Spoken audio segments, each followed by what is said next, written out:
உலகத்திலே படிகளுக்கும் தெய்வம் என்று பெயர்பட்டு இப்படி பாவியான இந்த வாதாபிசூரனால நம்முடைய கைலகிரி எல்லாம் இழந்து தவிக்கும்படியா காலம் ஆகிருச்சேன்.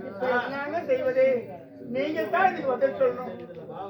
அதனால இங்க பாரு, உலகத்துல 9 தாவர்கள்ல அதுக்கு பொறுப்பை ஏற்றவர் என் மைத்துனராகப்பட்ட மகாவிஷ்ணு ஸ்ரீ கண்ணன்.